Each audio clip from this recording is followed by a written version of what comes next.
questions, kindly type the questions in the chat box and we will discuss it during the question and answer session. So now I invite Ms. Lena Anand, HOD, Department of Women Studies, University of Calicut, to deliver the welcome speech.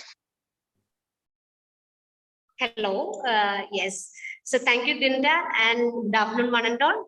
And it's a great pleasure to be part of such a 7 days international workshop on qualitative, mixed, and participatory research. And this is the third session of the series. And in the last two sessions, we were having a very excellent lecture, and many people from within India and from abroad have joined the session. And I know, and I take this opportunity to thank all the participants for seriously engaging with our webinar series for last 2 days and for the next upcoming sessions. On behalf of Department of Women Studies and University of Calicut, I take this opportunity to welcome each and everyone to the session. And the today's session is being done by Professor Vani Vishwani, and she's a professor of Department of Forensics and Forensic Science. And on behalf of Department of Women Studies and all the participants, I extend my heartily welcome to this webinar series. And she'll be presenting on thematic analysis. And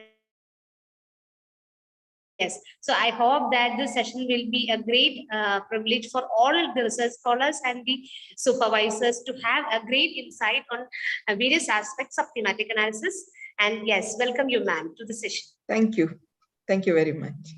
Before we start, I request Akhila, research scholar from Calicut University, to introduce the speaker. Thank you. Okay, good afternoon, everyone. Myself, Akhila TP, a research scholar at the Department of Women's Studies, University of Calicut. I'm delighted to welcome our speaker today, Dr. Veena Vashwani, to the 7-day online international workshop. Today's topic is thematic analysis. She has a background in medicine and cultivates skills in bioethics through Erasmus Mundus program in Europe and a PhD from Dublin City University. For Veena Vashwani to be an effective teacher, she believes that she must be a lifelong student.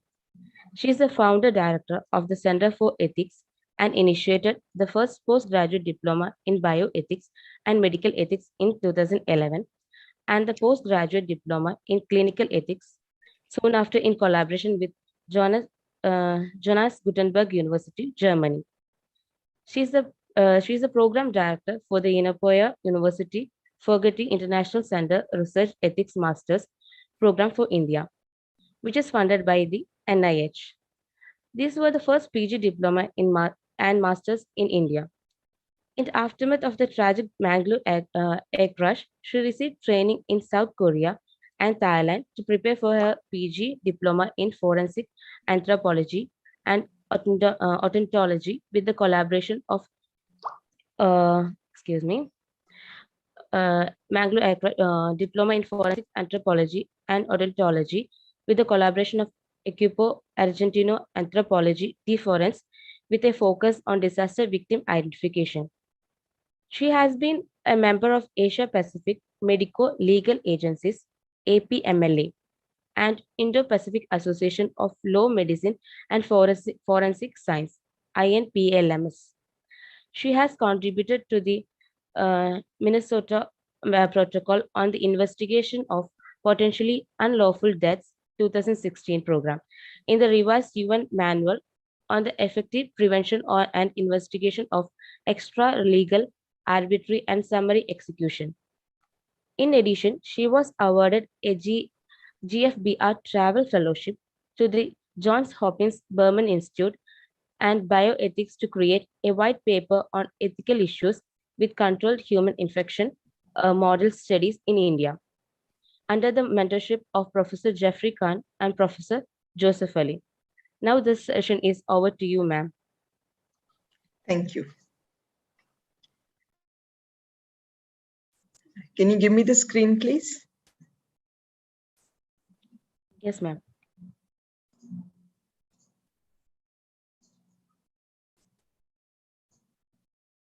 Ma'am, is it okay now? Yeah, I can. Yeah, great. Can you see the slide? Yes, we can. Yeah. Can you hear me clearly? Yes, very clearly. Sure. Thank you. At the outset, I would like to thank Professor Molly Kuruvilla and the team for such a wonderful plethora of qualitative methodologies that it doesn't make any teacher feel that, okay, I know nothing, but I do have to attend it, because the newer and newer methods that are being added on are being served to you with people who are so very accomplished in the field. So you should count yourself lucky, and I'm also lucky to be where I'm interacting with you all for the change of ideas.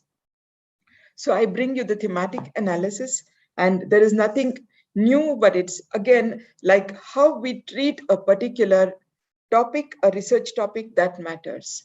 So now, where do we locate it in the qualitative analysis? These are some of the common types of qualitative analysis, and first of which is thematic analysis.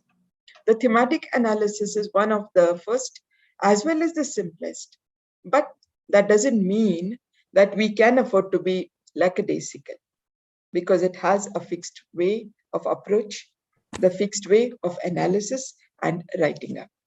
Then there are also grounded analysis, grounded theory analysis, and then the narrative analysis. And of course, there's a content analysis where you look at the content that is there to analyze it, and the discourse analysis where you're looking at the language, how it was used, and phenomenology or heuristic analysis. I'm going to touch upon only thematic analysis in today's presentation. So thematic analysis, it's the process of identifying patterns or themes within the qualitative data. Imagine you're traveling someplace and you hear a music. If you keenly listen, you could even make out who is singing. Is it Lata Mangeshkar? Then if you're still keen, you are able to say, okay, she was accompanied by a percussion instrument. Not everybody can get this information. Only those who are sensitive to hearing, listening, interpreting will be able to give you that information. So this thematic analysis is a way of developing that attribute within us where we are paying attention to what is being written and how we are translating. Brown and Clark suggest that it is the first qualitative method that should be learned, as it provides core skills that will be useful for conducting many other analyses. Many times it is said, whatever is very simple, we tend to ignore or take lightly. But at the same time, if it is done very well, then the other methods literally can take off from here. So this can be a launch pad for many other methods. And it's applied to even the set of texts. It is like in the in-depth interview and also the text that already published papers. So it is commonly used, and it's a foundational method of qualitative data analysis. And I'm sure you are aware of the difference between the quantitative and qualitative, because this is a qualitative is the lived experience of the people, how a particular attribute has been experienced, explained, written, and understood by others. So after going through the text, the common themes have to be identified. Ideas, patterns of meanings that come up repeatedly, we make a note of. Now, I take you back to the evening television serials you commonly watch. So when you're watching it, you're about to say next, the hero is going to say this. You're about to say, oh, they are going to divorce after a fight. How do you do that? Because being with information to certain amount of data, you are able to stretch your imagination upon the ramification, the themes that can take off from here. And that is a very important attribute. So generally, when we look at what are the steps in the qualitative analysis, we're using the thematic approach. We use the 6-step method described by Virginia Brown and Victoria Clark. I would look at each of them as the rungs of a ladder.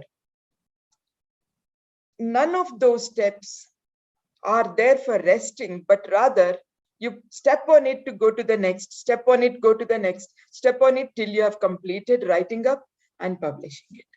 So that is how coherently the description of the 6 steps is done by Brown and Clark. So it consists of familiarization of the data with the coding, generating themes, reviewing the themes, defining and naming the themes, and writing up. Sounds pretty simple, but since we are translating the experience of a person or someone else, we should also be knowing we as researchers are also tools. So when I am a tool myself, I should be very sure about where are my biases. I'm not saying we shouldn't have a bias because it's not possible, even if I say it's not possible, but if you are scientific rigor is within you to practice, then you'll also spell out your bias. What is the researcher's bias? So that the person who's reading it is able to place the pins correctly. So what is thematic analysis? I just want you to take a look at this picture and intently look at it till you see a theme in what is showed to you. Can you see a theme out here? Can you see an outline of something? Yes. What is that? A king or a person. Absolutely. That is the difference between looking and seeing. If you just look through, it looks like some, okay, rocky mountain and some grassy green thing patch all along and some brown discoloration. If one is made to write about it, they would write that much with the backdrop of a blue sky and the whitish descending clouds. But thematic analysis is a good approach when you want to find out something about viewpoints, about opinions, about knowledge, about experience, about values. So they all form a qualitative data. For example, I have written about what it is to be like in the mortuary during the pandemic. And how does it feel when you see the dead bodies being piled up, one on top of the other, but the relatives are afraid to claim the dead bodies? So can I do a quantitative study? How many relatives are afraid? How many are not? And say 20% were afraid and 30 were not, and 50 didn't respond. To get those experiences, it has to be qualitative. And if the text that I have written could be translated through the thematic analysis and the themes can be drawn. So that is why you use a lot of data can be used for thematic analysis. Even for the interview transcripts or the published paper, even the social media reports and the survey responses. By the way, this picture is very interesting because it's like a native Indian. And it's also important to note that this way of focusing and trying to find a shape, it's called pareidolia. And this is important that many people notice, like in clouds, a particular shape, on the moon, a particular outline, on Mercury, something. So these outlines and shapes are observed by people. It's nothing wrong. It shows the artistic tendency. But coming from medicine background, we also are alarmed when patients start describing shapes where it doesn't exist. Then we look along, is it schizophrenia? Is it a mental disability? But this is an artist's imagination. Do not mistake it. So, what questions does a thematic analysis answer? Or when do we use a thematic analysis? Like if we would like to know, how do mothers perceive their children's habituation to recreational drugs? How do they feel about it? when they come to know for the first time? How do they put up with it in spite of child getting treatment and not coming out of it? So these studies, which you would like to focus on, you could use a thematic analysis. How do patients perceive doctors in a hospital setting? The moment you enter, you see 5, 6 doctors, but you feel you should go to one particular doctor. And you try to catch his attention. You know none of them. So what is that feeling that makes you feel at ease with a particular doctor in the hospital setting? What are young women's experiences on dating sites? How do they enter a dating site with the social networking? What are their apprehensions? And how do they feel they're well answered? Or what is the anxiety that they carry with? And what is their take home? So this again would come under thematic analysis. Supposing you were to ask, like I often ask any student, what do you think about climate change? And many of them say, I haven't given a thought to it. Fine. But it's also important to draw them to thinking, what are imminent things that one has to give a thought to? This is our duty to the planet. We need to find out about climate change. We are in this, and we are contributing in a large way to polluting our Mother Earth. So then I'd like to find out about what is a person's idea. Is not into the climate change, he's not studied it, but what are the general ideas, intuitive ideas? And how is gender constructed in high school history teaching? Whether they teach only male, female? If they do so, then how would they respond if they see a child with transgender traits? So if I want to study that, then thematic analysis would be the way. And one other thing is, many people would think thematic analysis is quickly going through the extensive literature and making a page or two or a paragraph or two. It is not summarizing the data. It is not making it abridged or synopsis of it, but a thematic, as the name suggests, the theme. To get to that theme, you need to look at the data, apply the codes, have your own intuitive writings on it, raise memos, and then try to collate them with one interview with the other, one text with the other, compare with each other, and then try to see whether the codes can be grouped together or they need to be separated, or there is some more additional information required.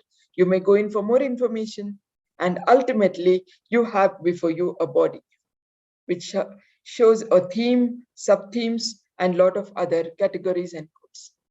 So that is actually a beautiful experience. It is like listening to the music and after a long time saying, oh, that is it, I got it. So that gives you a great energy and happiness, but the system should be methodical. So what are the approaches that can be used in thematic? Generally, inductive approach is I'm using inductive approach when I have to determine the themes. For instance, take for example, I want to find out what are the ethical issues that a dead body that arise in respect with dead bodies. We talk a lot of ethical issues on living people. Respect. We say autonomy, beneficence, non-maleficence, justice. But the moment a person is reduced to body, what ethical issues remain? So then I'm trying to have an inductive approach. I do not have a published article for this. So I'm trying to understand. Let us first see how we can interview some people and make the codes and derive at themes. So whereas a deductive approach involves coming to the data with some preconceived themes, you expect to find reflected there and based on the theory or existing knowledge. Supposing I have read about 10 articles on disasters in India. It could be air crash, it could be torrential flood, it could be earthquake. And we have more than thousands dead. There are already published articles on it. Now, I would like to know whether that articles serve my purpose of understanding ethical issues on dead bodies. So I might try to understand through the published article, and this is called a deductive approach. I already have something. I try to go through it. I try to get certain themes, and then I try to, when I do in-depth interview, see if I can use those things. But in my case, when I was trying to understand the ethics of dead in disasters, I went through a 20-year literature survey from 2000 to 2020 using 3 search engines and just got the literatures. And I got about 375 articles, but going through step by step, I found out that they had used the words that I wanted them to be used, but in a different context. Ethics was ethical clearance was taken. Disaster, the Department of Disasters. Or this resulted in disaster, so the paper was there. So dead, many of them talk about dead bodies, including the "you will be a dead man." So those articles also got included. So remember, a deductive approach when you're trying to do, it's a huge demand that you have to then narrow down which are the exact papers that you're looking at, which are having a consistent ethical discussion I was looking for. So that was my research question. What ethical issues are published over 20 years period, which result in, which are showing what are the ethical issues with dead in disasters. So when I chanced down upon it, I got n number of issues, let us say 6. But what was important for me, the published ones are not same as what you're going to find out with your in-depth interview. Because after the in-depth interview, I found a lot of ethical issues, but they did not match with what is published. That is why, although you have a deductive approach, you have the themes already, you might find that when you are doing the in-depth interview and coding, there may be a gap. You may come up with totally new codes and themes, and the result why there could be a gap is because the publication is from a different context. I was looking for ethical issues in resource limited country like India, whereas in all 20 years period, those with the set criteria, only 3 appeared. And of the 3, they were not written by forensic people, so they were not dealing with only dead bodies, they were dealing with some other issues in disaster, whether it's good to have a research in disaster and so on. So it's important for us to know that literature review is very important, but at the same time, your inductive approach when you're using only for a thematic analysis, or you want to do deductive as well as inductive, it may not match. So that is also a ground for you to do an extensive analysis. What is the difference between what was published and why is it different from what you are getting? So, and another way of looking at the analysis is a semantic analysis and a latent analysis. Semantic is superficial, which is you're looking at the surface meanings. So nothing beyond what the participant has said or written. Whereas latent is looking beyond what has been said, underlying ideas, assumptions, conceptualizations, and ideologies. To give you one example, what is semantic? Just listen to this description. Radha is an 80-year-old woman who is widowed since 10 years. She is living with her children, a son who's married, a daughter who is unmarried, and the son's children. It's all a nice, happy family. Most of the time, they're talking to each other, making fun and everything. That's about Radhika. But whenever the children are stepping out of the house, Radhika is never to be seen. And only people who have observed her keenly know that she's either hiding behind the window, peeping through the window, or hiding behind a big curtain. So this is a description. At semantic level, you always say, or you could translate as mother living with the children. Widowed mother, living with children. Happy family. Mother is not to be seen when children are going out. Yes, am I right? To some extent, am I right? Then I'll apply code to it. Whereas if I'm looking at latent, I suddenly find, why is she not been seen? It's a happy family. They all sit together, they all eat together.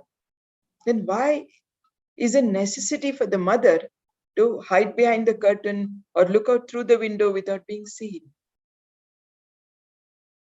Then I will look for other possibilities if I get an information. Why some people don't want to be seen when others are leaving the house. I may come across a number of issues which I personally feel, which agrees with what I have been thinking, is because she is widowed. And many people consider being widow equivalent to not bringing luck. So I don't want to be seen when children are leaving the house. If they are going for work, let them have a good day. I will not be outside, but I will hide and just see them. So that is a latent way of trying to look into the matter, trying to split the ends, and just not by my intuition, then I have to find out whether others have a similar experience. Are widows generally hesitant to come into festivities, come into welcoming people, and these things? And believe me, I'm not saying what is right and wrong. I'm just trying to understand or make you understand what is latent way of looking into depth. Because on the surface, you have an information, but if you're looking for latent, you just don't go by what is written, but rather what could be the reason. And then you have some more information that can be added. So the process of thematic analysis, which isn't like 6 steps, starts with getting familiarized to the interview data or to the transcript that you have, or to the research that you're conducting and you have done. You have already a papers at hand. So first, familiarization. This is as important as trying to find out whatever can be found out in the very first go. The more familiar you are, it is like getting the map of the house. You're getting the map of the house, you know where is the main door, where is the kitchen, where is everything, only through that map. So the very first response would be, when you're familiarizing with the data, you have already certain codes coming in, certain themes coming in. Themes you get when you're trying to do already from the articles that are published. You may not do line by line coding, but you're trying to derive themes. Whereas if it's an in-depth interview that you're doing and you're trying to understand, then you're doing line by line coding. A lot depends on what is your research question. If your research question starts with understanding or exploring the perceptions, then it requires you to do line by line coding so that you don't miss out on a minute data. But if your research question is on why people like something and dislike something, which is at a general level, then to you can do the themes after reading. You can derive the categories and themes. So that's also possible. So after familiarization, then you need to start looking at, because when you're getting familiarized, you're also making your own notes. You're also raising memos because you're making codes. As you make codes, you see, go back and forth in your interviews and you see similar thing has been noticed by somebody and in which context and what, when, where. So then you are having a richer context and codes coming out from there. And along with the memos and your field notes, you are able to generate certain steps, themes, which is in the step 3. After generating the themes, you need to review the themes for consistency. Is it just my fancy I'm putting it together? Does it really make sense? And you're trying to look for reliability. And then defining and naming the themes. How would it fit? Or what is the value that connects with them? And how do I make it like an actual code? And then how do I make this, appears very cogent. And lastly, the writing up part of it, of the thematic analysis. So the first step of getting familiarized with the context or the script is going through it, audio recording. And whenever you are listening, your pencil should be eager to scribble something. Whatever ideas are coming, never hold back. Go on writing your ideas. The transcribed notes and the field notes are read in order to get familiar with the script. While transcription is being read, any idea that occurs also is made a note immediately. Getting familiar, penning the thoughts, ideas, and reflections help into immersion of the data. So when you're reading, you're trying to going back to that time when you're collecting this information. And if there's anything you have left or anything that was important that was not noted, you try to recollect and put it. So that now you have with you an entire script along with your notes, field notes, and also anything that your new idea that has come into it. So next is where we start trying to give label that's called coding. In this, we are organizing data in a systematic way. Descriptive or conceptual label that is assigned to the raw data is called coding. So it could, in the very first time when you're coding, it's quite called the superficial coding. It almost stands for what it is, but in a shorter way. But later on, because it's called the first cycle coding, and the more and more you get into the data, more you start comparing.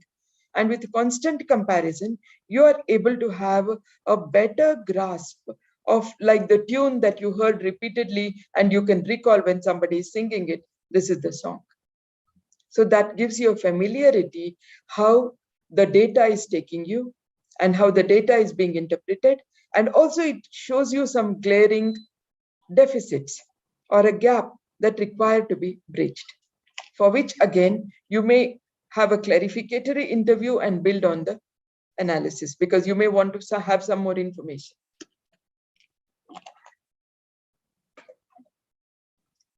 This is a constant iterative process. It's a process of self-correction, more information, and then going back and forth. So the coding breaks the data into small chunks. If data is used to address a specific research question in mind, it's called theoretical thematic analysis. And that's not inductive one because you already have a specific theme and you already have a possible theme, but you want to confirm it. So all you're doing is like a confirmatory thing. Then if one is doing an inductive coding, it's advisable to do line by line coding. Now, open coding is most of the time we do where we do not have a prior set codes. We have not gone through literature and made codes and we are trying to compare it, but rather we can use literature just to give us some idea of the data, but we have not yet made any codes. So we are actually using inductive approach, but we are just using the help of the data. There is one contradiction in case of qualitative research, whether, especially if you're doing the in-depth interviews, earlier review of literature should be done or no, as in case of grounded theory, because some of them say you don't require because then you may be biased. But Sharma's and others insist that if you have a prior knowledge, at least you will not miss out covering that information. So that is why you don't have to start with themes in mind, but you should have an idea in your guide, in-depth interview guide, what can be covered and how we should encourage people to talk about. This is important because when I started doing my in-depth interview about people who had lost lives, what are the ethical issues, after 7 or 8, for the first time, we chanced upon another issue where I was told by this participant that in their study involving a mass disaster, a pregnant woman had lost her life with twins. So the whole question of compensation, should we give compensation for 3, the mother and twins, or should we give compensation for only 1? And that was an ethical issue because weren't those lives important? They were already beyond 7 months. If the labor had been inducted, the children would be living. So should we or should we not? And so that was one new thing that I had got. I had to go back to most of them asking similar questions, and they also narrated their own viewpoints on that and how they had resolved it. So it's important that this is an iterative process. And if you find you need more information, you may go back if you're doing an in-depth interview and then cover that ground. It's like a beautifully made tapestry. If you pull one string is out of line, then you know that it's not giving you a total thing till it is ironed out. So here ironing out is going back and getting the information to give the finer texture. So open coding, where you don't have a preset codes, but you're developing and modifying the codes through the coding process. Actually, this is one of this, I've taken it online, this is not my study, where this is the theme and which can positive or negative of the customer service. And they are depending on these 5 codes, which were timely service, service that was good, service that was helpful, it didn't fix the issue, or when they were too rude, they get negative. So the 2 positive and negative depended on which the service ultimately they were happy because it was timely, nice and helpful. They were unhappy when they were rude and didn't fix the issue. This gives a very important theme also, that when you're talking to the customer, if you can't fix, at least don't be rude. And if you can be helpful, do it timely. Don't take 2 months and give, oh, I've done it for you. So these are some things that people can use, which can further be applied in the policies and other things. So then we come to generating themes, which is the 3rd step. Do we have any questions in the 1st and 2nd so far, or shall we come to it in the end? That will be better too. So when we are generating themes, which is the 3rd step, theme is a pattern that captures something that is significant from the data or while answering the research question. So now you examine the codes.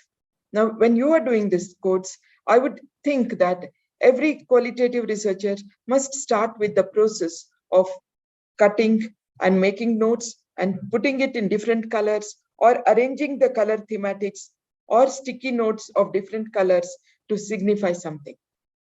And you start classifying the codes, then you know some of them are very procedural, some of them are dynamic, some of them are related to the earlier codes, where some of them could deal with infrastructure, some of them are dealing again with the process of getting the thing in order, again depending on how you can weave it around your research question.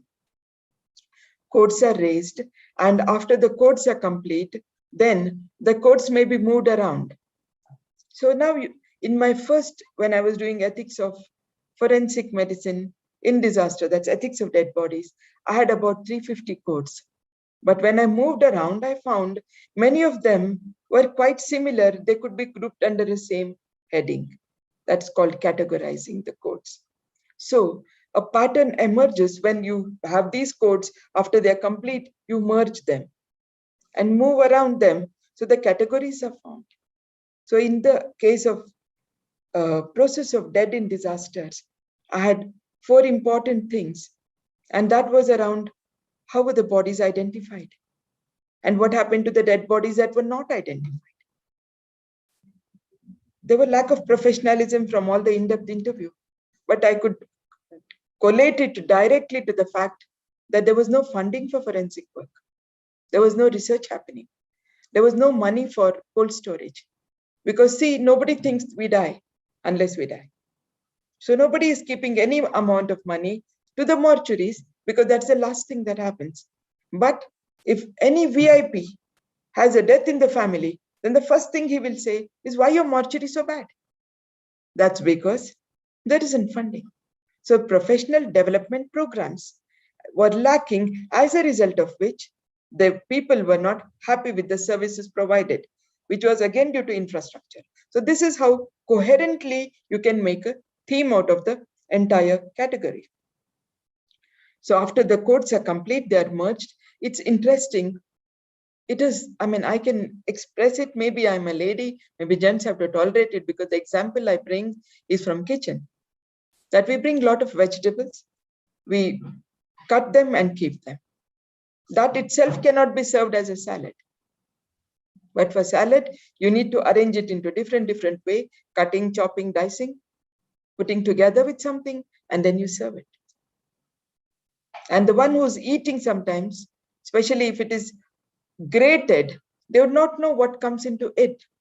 But a trained eye, a trained cook will be able to tell you these are these ingredients, along with the lemon, along with a pinch of cracked pepper, and so on. So what have we basically done? We have assembled, we have disassembled, we have reassembled. But when we have reassembled, we have a new theme from it. This was vegetables and this is salad. But we should have a discerning way of knowing the process we did was scientific. It was analytical, and it could be tested by people doing the similar things. Not every time it can be repeated. That also I can tell you, because context differs. If I were to ask question, what happened in pandemic? How did you suffer? The answer I get immediately after pandemic is different from asking 2 years after pandemic. So similarly, the context differs, but yet we need to know to what extent we can still expect similarities to occur. So then examining the codes, and then after that, it's throughout this process, we need to look at the research question.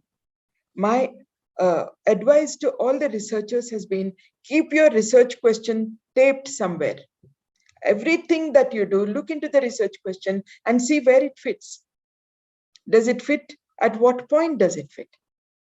Does it fit in the way of how the causation is? Does it fit into how it is explored? Does it fit into the outcome? But there must be some body to the entire information that comes out.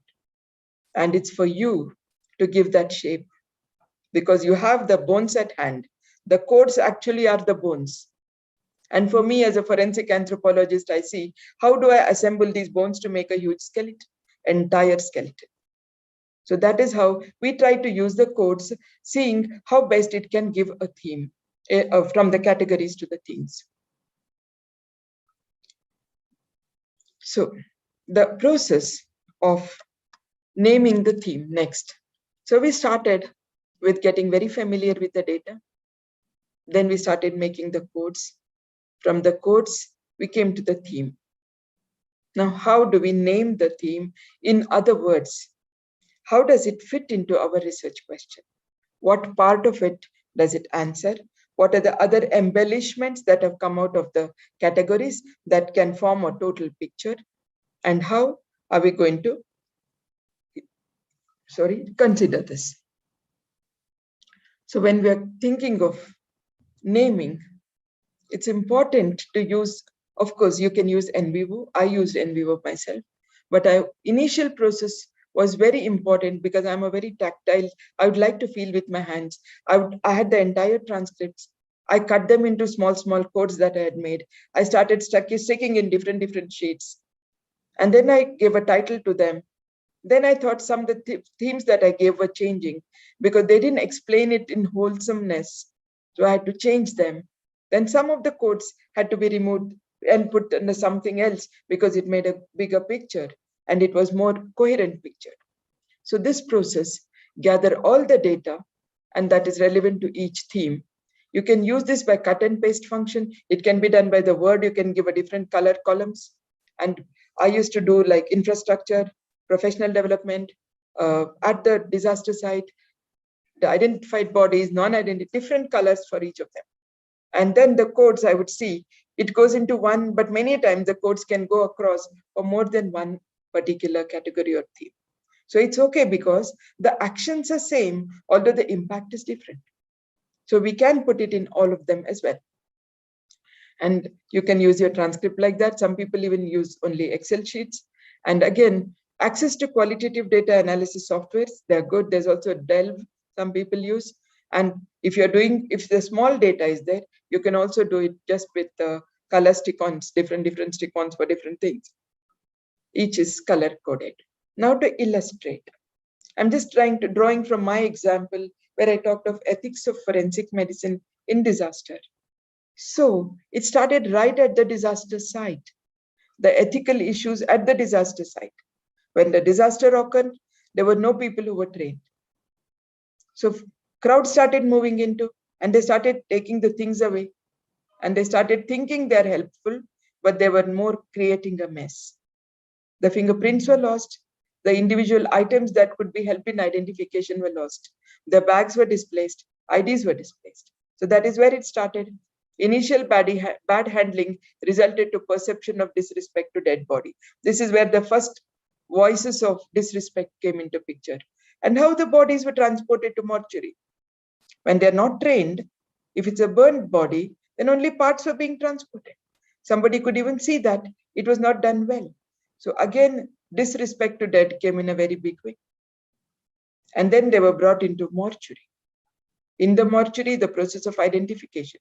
But that family had to be there. But what happened when family is not there for identification? Then the bodies were not identified. They became unidentified bodies. So this is how we have tried to develop codes for each of them. And the codes for, after we have developed the codes, we have with 20 interviews, we have tried to compare, iterate, code to category, code to theme. And we saw that this can be aligned under this can be aligned under this. So then we came to this particular process where was the second cycle coding again. Here, a lot of codes disappear. And some of them get integrated. Disappear, I mean they get integrated. One or two codes that did not stand for much are removed. So then we came to two things, either a dead body or a body part. If it's a dead body, identifying much easy. Body part, identifying much difficult. So DNA analysis is done, yes. But then what about the rights? The rights of the dead body and rights of the body parts, because they do belong to somebody, but relatives are not there. So this is how we tried to classify. So initially, we had about 305 codes. And after the second cycle coding, we got it around 140 or so. And later on, we started making different categories. And we emerged with 4 different sub-themes and 1 main theme. So reviewing the theme is very important. From codes to categories, the themes were made. And the preliminary themes, especially when you start identifying, this is a big umbrella under which we can put these things. This is another umbrella, we can put all this under that.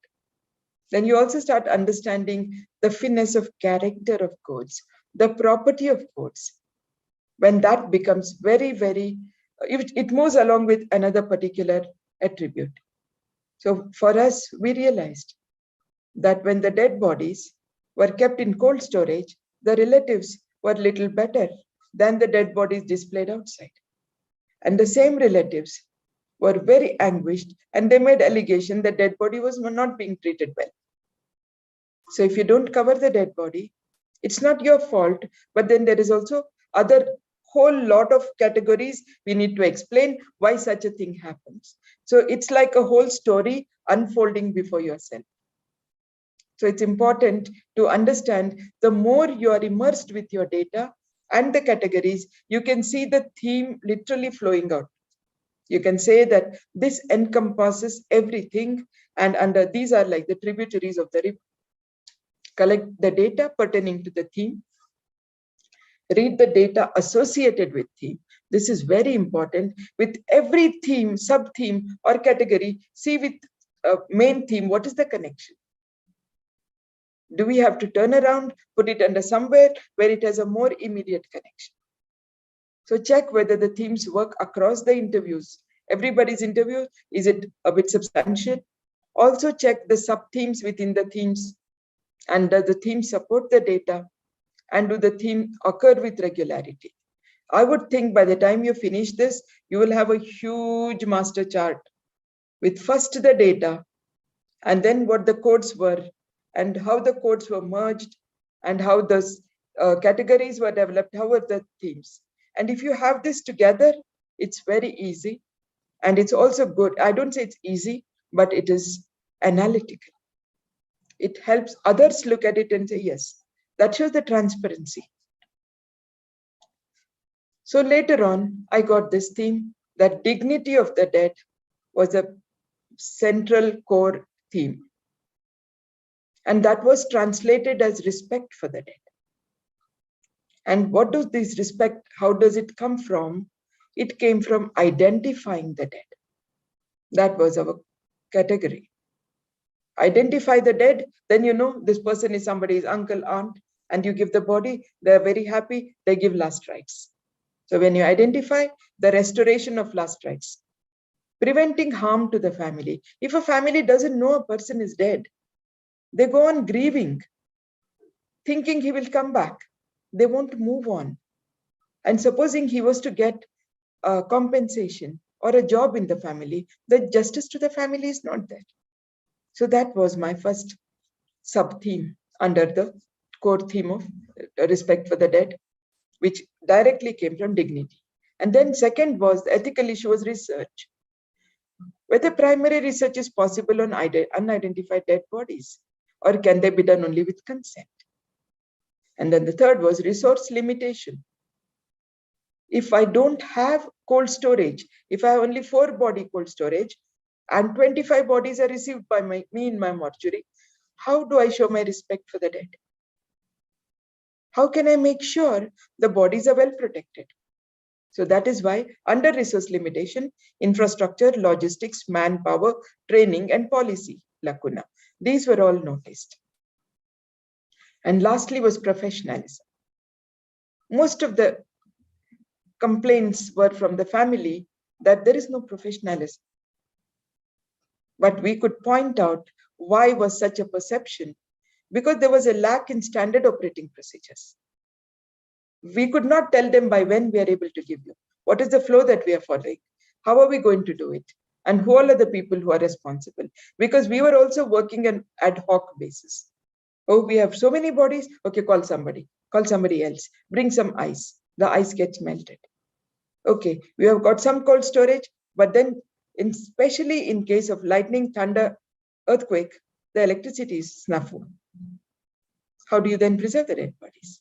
So these are the things that we could point out, that teamwork is important, but we all have worked as individuals. Because as forensic, we give evidence in the court, we have to totally keep it private. We're very confidential information. We are not working in team. Somewhere we feel team attribute doesn't come naturally to us. And then the privacy and confidentiality. You're showing the body to the relatives, somebody is clicking the pictures, and then they're in the media. And some relatives recognize and say, see how they have kept my dead body. They're showing to everybody. My meaning my relatives. So then there is this. So we were able to point out all this, which had to be under these codes, which gave us a huge insight into making categories, sub-themes, and themes. That is how it is made. And this is how we were able to define and name the themes, because if all these categories together, what do they stand for? If I say there's no professionalism and they're very disgruntled, there is no training at all happening, they're not updated, there is no SOP, standard operating procedures, then they all, to me, point out to this is professionalism. So that is why we have to go on thinking these categories apply to what? What do they point to? That is how we come to the themes. Because in the earlier process of information, from data to codes that was giving names, we assembled again under different integration of the codes and under categories, and now we are trying to go to the themes. That means from the data, we are creating themes. So we also have to say how the themes and sub-themes are related to. From my perspective, it was the dignity for the dead, but the dignity as such was a hollow word. It was quite opaque. It was not transparent. Whereas if we talked of respect, you could say 1, 2, 3, 4. Respect is not given to dead body if you don't cover it, if you don't protect it, if you don't give a name to it, if you don't make efforts to examine. So that is where we think what should be the actual thing we are looking for. So it takes a lot of analytical mind to look at naming the themes appropriately. Again, it comes out of extensive familiarization with the data.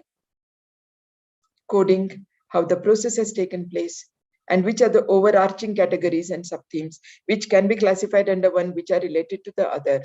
And we know that if you don't identify, then the bodies are used in research because they're unidentified bodies. If you are not giving support by policy and infrastructure, then the professionalism is lacking. So we knew that all this data was interrelated. We could weave it like a story. So this is out of iterative process. And then comes the writing up, which is describing the central theme, revisiting the research question, using flowcharts, diagrams to represent how you want to, and you should use enough visual display tools so that a person may not get bored when they're reading it. You need to make appetizing whatever you're going to present, the tables or the flowchart or the bar diagrams, whatever. Along with being intuitive, you should be very analytical. You should be able to say, why, if somebody was to ask me why you think respect for dead is the most essential thing, I should be able to say that the moment a living person becomes dead, the only thing we can do is not to abandon the dead body, leave him somewhere and go, leave him uncovered. That is disrespect. And it hurts everyone across generation to see that somebody who's known to you, related to you, has dealt like that. It may not be intentional, but not considering that it hurts the relatives itself would mean I'm negligent of respecting the dead body. That's why to me, this is the most important thing. So I should be able to own up why I put this as a core theme. And reliability and validity are also important things when you try to put up your arguments. So what is the validity and what is reliability? The soundness of research in relation to the application and appropriateness of the methods undertaken, and the way you have reached integrity you have completed the research with integrity and conclusion. If somebody was to ask me, I don't think that respect for dead would have been the central theme, then I would be able to show them how I reached this conclusion, because I have right from the codes to how I have done it, and also the intercoder variation. If there are 2 or 3 people coding, we sit together to decide, we practice on some of them till we find that there is about 85% agreement, we all code similarly. So that is why important to see if many people are into it, are they being trained into coding, and in relation to the research question, are they coding? And if there is a difference, why is the difference? Validity refers to integrity and application of methods carried out and the accuracy with which findings currently reflect the data. So today what I'm going to do is, not today, but from the discussion of what I have put as my theme, how do I prove it's correct? I will make a questionnaire. If I make a questionnaire and then use it for a quantitative study of what do forensic people think are the most important ethical issues, and I put all the issues that I have got it in the same order and ask them to checklist. If they have answered a disaster, they have taken part, they are able to at least to 70 to 80% do the same. But there is also, we should know as a researcher, not everything is generalizable. What we find from Indian context may not be same from the UK or a US concept. So that is why I would think at least the data representation should be to the context from which it is made. And the reliability describes uniformity within the analytical procedure that is applied. So here in the procedure, when we were making codes to categories, what did we look for? What was the property we were looking at? And what were the codes suggesting? So that also tells us the reliability. So many times people use some methods of assessing reliability, like test, retest. If the same thing is again given, if you would code similarly, or a parallel test where 2 or 3 people can do the same coding and see whether they're getting similar, but the context should not vary for them. And also internal consistency, that I have followed this as like an open book. You can see these are the codes. This is how I've transferred, because I put the whole thing in the form of tabular form. And inter-rater reliability. Now, initially what we did when we design a study, we also have 2 or 3 people who are non-participants, but they are experts in the field to rate this, to understand whether what we mean is same as what is understood. And a lot of inconsistencies are removed when they have gone through the instrument. And so that means the true score and of variance is observed, and it's similar to the observed score of variance. So multiple coders may increase consistency, but if it is a PG program and all, it's only as one person doing it. So that's okay. So table should report direct quotation from the participant and your code and themes, how you have derived. So if somebody has to ask you, were you having a bias in this regard, you should be able to say, this was the code, this is how I have done it. And you can bring in quality in data collection method and the tools used, and reflect on your own biases. At the end of my study, reflecting on my own biases, I said, I'm a woman.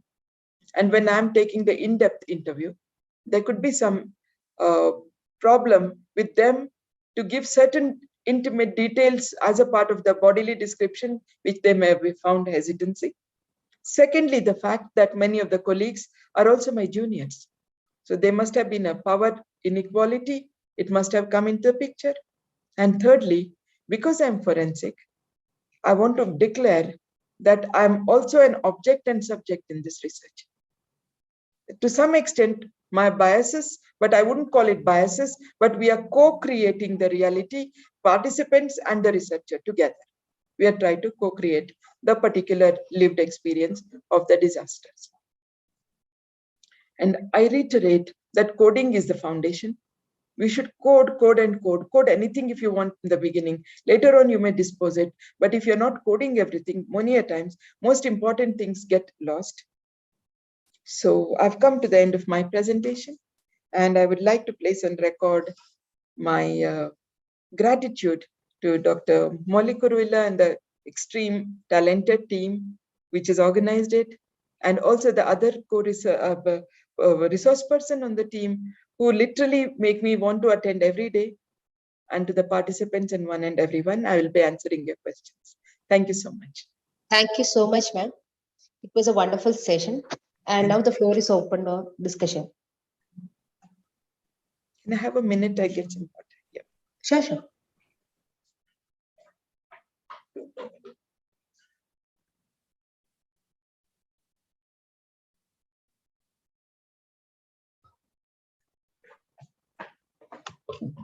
Yeah. Thank you.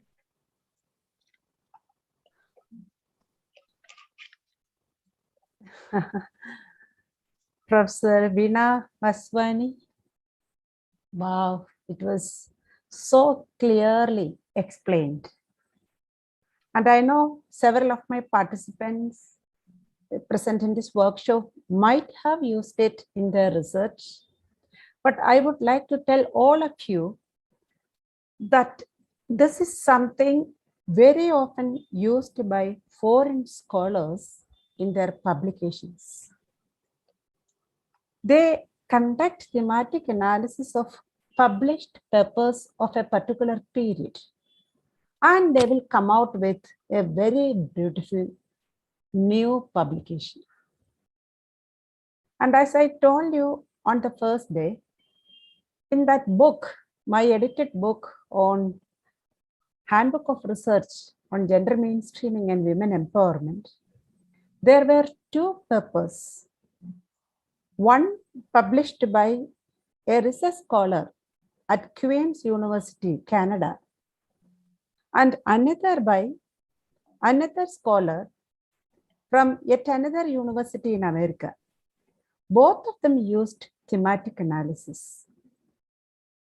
And at that time, I was wondering how cleverly these people are bringing out new papers in publications. And now I know This is something that I rarely see in Indian publications. So once we are very clear with the what, how, and the details of thematic analysis, I request my fellow learners here, let us try to prepare papers based on thematic analysis. It is quite very easy. Even in one of my papers or chapters in the new book on gendered experiences of COVID-19 in India, I have used thematic analysis. And I know my co-author, my own scholar, Yamini, she was also there with me, and the processes through which we have conducted this thematic analysis. And it was a study on migrant women workers in India. And there what we did was the thematic analysis of the news reports during the first 6 months of COVID-19. And this paper is being highly appreciated by international scholars now, because every time we get queries and also appreciations. So what I want to convey is thematic analysis is highly valued as a very good method of analysis of qualitative research and a very good approach in publications. And I think if at all anybody is having any more clarifications requiring, Professor Vaswani has agreed to share some reading materials. Yes. Thank you so much, Vaswani. It was so clear. Wonderful presentation. Thank you so much. Thank you so much for the opportunity provided, because this is how we get to interact with each other and our network yes. widens. And so next time I need some help, I know where to look at in qualitative. So, Yes. so thank you so much. Yeah. And the first question is, how does the researcher decide which sub-themes to take up? For example, if your research question involves a very broad spectrum, then how does one give the sub-codes to the themes? I mean, which sub-themes to pick and how to organize? Yeah, can you repeat the question? I got the first part of it. How does a researcher decide which sub-themes to take up? Which sub-themes to take up? Okay, yeah, this is a very good question, and this is quite challenging as well. Now you have a lot of codes. From there you have made categories. Now you will have to think of a cogent explanation. Can this come under something? Are we missing something? Many a times, some of the categories themselves can become the themes, because if they are already self-explained and they are encompassing the whole thing, then that category itself can be a theme. That's also true. But at the same time, it is the more time you spend, and you'll have to do a kind of jigsaw, start moving your categories around. And then you see, is there a shape emerging from there? Like in the picture we showed that there was the Rocky Mountain, but there was also the face emerging. So supposing you put one particular sub-theme in the center and say, let's make this the main theme. Do the others logically follow? Is there any relation between them? The relationality between them and the possibility of one being more important than the other will come to you if you start making these movements. Would you like to add something to it, Molly? Nothing more, Veena. It's all clear. Yeah, thank you. Thank you, ma'am. The next question is by Vatsa Shukla. Can we get access to your published paper based on the study you referred to on forensic concern on dead body? Is it available online? Okay, I can do that. I have one that is available on the mortuary that I can do it. This is awaiting publication because this was my PhD work, which worked first with a literature review of 20 years. Followed by that was using a tool of UNESCO Declaration of Bioethics, Human Rights, understanding what is the right for the dead. Is there a right for the dead? So that is undergoing publication. And I will let, the moment it is there, I will do. But in the meantime, my own publication on mortuary during pandemics, as well as some reading material, I'll send it to you. Thank you so much. Thank you, ma'am. Now I have a question, ma'am. You were telling about that once we develop the themes, we can check for the reliability by doing a checklist or something like. So is it mandatory that we do that? Even No, for it a gives you confidence. It gives you confidence because you want to know whether you're doing rightly. Mhm. When I did my first coding, I remember I had called Mala Ramanathan, my friend, said, Yeah. please check whether I'm doing it correctly. Because together, then she said, yeah, but then I knew that because I had always a bias. Being a forensic person, it may not be that, but I might see that. It's like seeing a pattern already prefixed in your mind. So then that's why I wanted it. Otherwise, and even when we made the interview guide and we took the first pilot, the pilot was a non-participant, and we got a lot of help from that pilot because the word that I was using, he said generally people may not use that. You're using slightly at a higher level descriptions in forensic, and sometimes they may not understand it.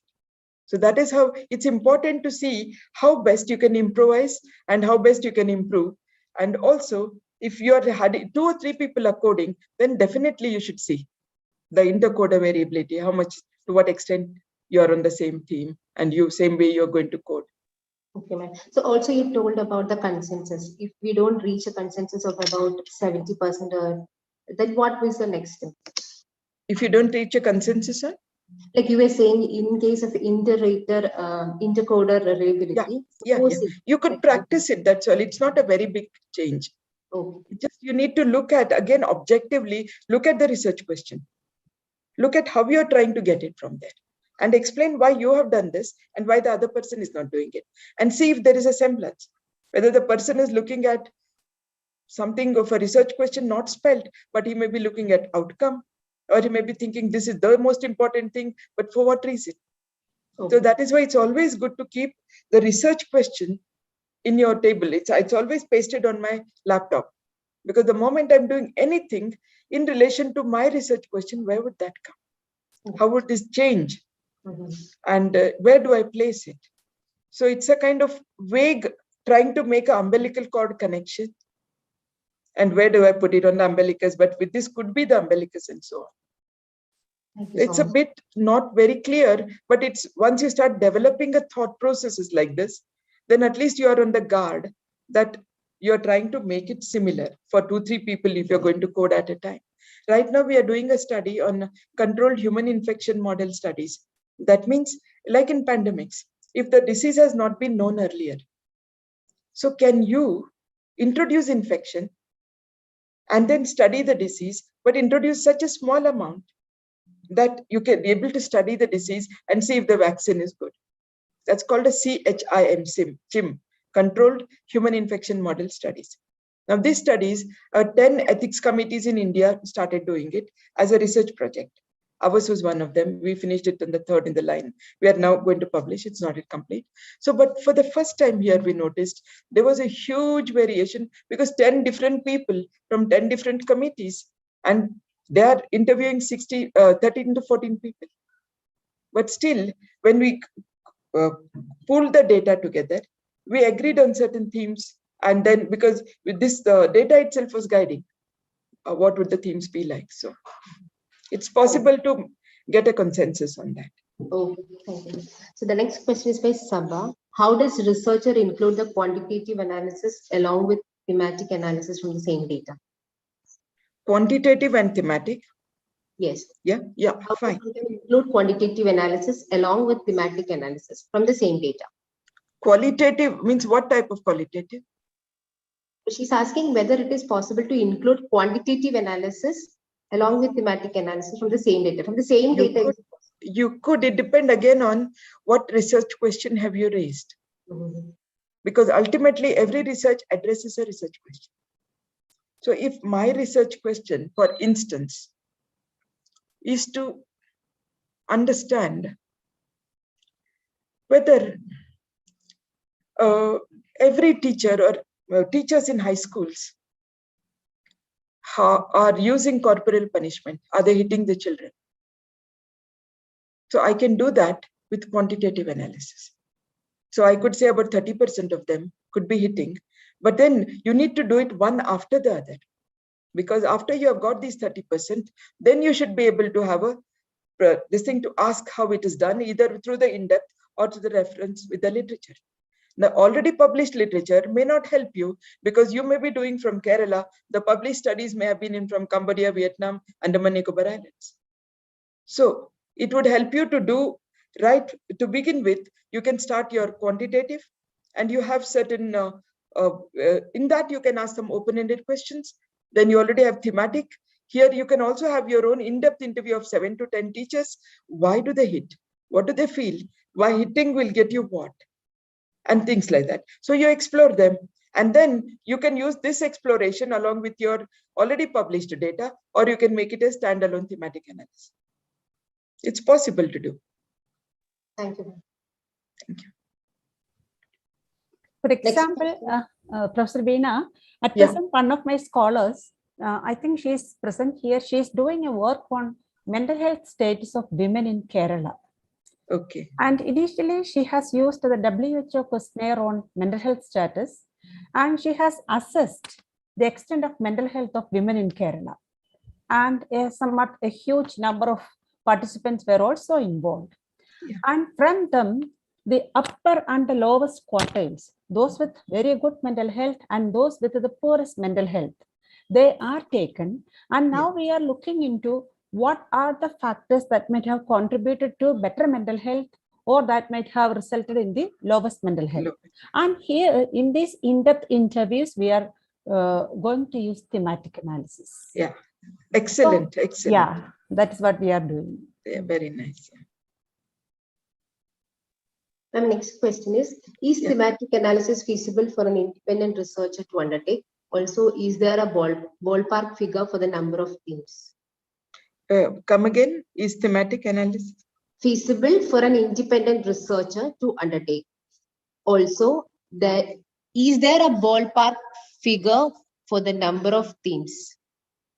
It depends on whether thematic analysis, including the in-depth interviews. And I would rather go for everything with the particular research question in mind. And if you are thinking of making an in-depth interview and then comparing with the extant literature already there, and then trying to see the similarity or the gap, or leave the existing literature you want to do only on your own through in-depth interview, then generally I would err on the side of taking little more till the information saturation should be complete, because the data, when you start coding, you should not have big glaring gaps. So that is why, but it's also an iterative process. You start doing it, you may say 20 in number, but at the end of 15, you may say no new information is coming through the in-depth interview. Then you may close at that. It's not necessary for you to take 5 extras. Because I found out when I was doing 11th, 12th, that there was still so much gaps that I had to go into the newer, more in-depth interviews. I had to also go back and collect more data on certain issues that was not very forthcoming. So that is why generally when you apply to the ethics committee, they ask you for a ballpark. You could go for 10 to 15 till the data saturation, information saturation is complete. Okay. The next question is it necessary to attach reliability and validity at the end of the paper or a thesis? I again would say it depends on where you want to send it for publication. And if you're, I would think that if you're going for international publication, they might want it to be attached. They would look at it in that way, or they would ask you a question, they'll have to answer, you will have to, which might cause a delay. But this would show a preparedness. It's like traveling, with everything kept on your pocket just to show across, and so your travel will be much faster than opening your bag to get something out. But again, I would say, if you're publishing in some journals, and if you're aware they're not asking for it, you can choose not to do them. Okay, thank you, ma'am. Any further questions? Yamini, please, can you please look at the YouTube also? Yeah, there are no questions there, except one person has asked if you could repeat about the theoretical, thematic, and inductive reasoning. What is it? They've asked to know a little more about thematic and inductive reasoning. Yeah. So, like I was saying, the inductive approach is usually when you're allowing the data to determine your theme. I do not have any preformed, preconceived ideas. I'm not comparing with already a literature I have coded. I will give you a simple example. If I want to think, I'm getting example from biomedical or a medical field. So what I want to know how the anatomist is looking at dead body on the table. So then what I'm going to do is already what is published data, I go through that. And then from there, I've raised my own codes. And from there, I'm making categories and themes. I already have those themes. I bring and then apply here when I have done the in-depth interview. That is a deductive approach. Whereas for inductive approach, I may have read a couple of articles, but that only helps me to frame better questions.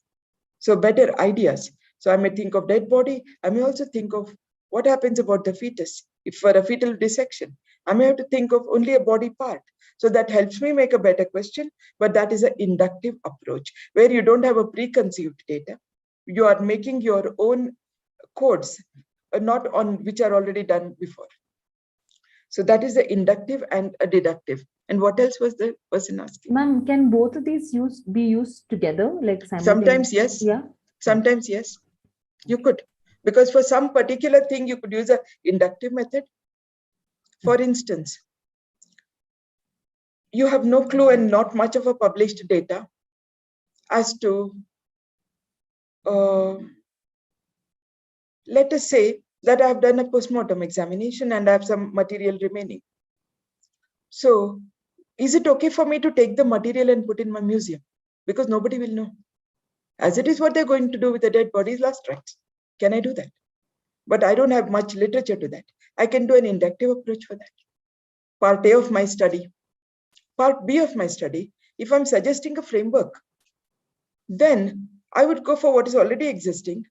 And then I would try to see from my context if there's anything more I can add, because there is a framework for research on living people. On dead bodies, very little. There is an anatomical act which tells you how to use the dead bodies, but for research, it is lacking. So then I could use a deductive approach. It's what is existing into that. So it's possible to have both of them, but after you have raised the question, because then you'll be raising two research questions and you'll have to tell the methodology that question A will be answered to the inductive approach with this method, and B, we are going to do this method. Because for every research question that you raise, you should spell out which methodology will be followed, which method will be applied. Am I clear about that? Anything more? One more question, I think. Yeah. Ma'am, how does one gives validity test in case of sociological research? Test of validity for? Test in case of a sociological research. Not in all cases it's possible to give, but if you followed a method which has got a variation, which has got a possibility of inter-rater error, in that case you make sure, otherwise it's not required. Thank you, ma'am. But if you're using a qualitative data, then of course you'll be able to show that how the trial has taken place. So how have you made this? It's as equivalent to a master chart in case of quantitative. So you would be able to, if at all the editor would ask you that how did you arrive at such a conclusion, then you would be able to show them. Thank you so much. Any further questions, participants?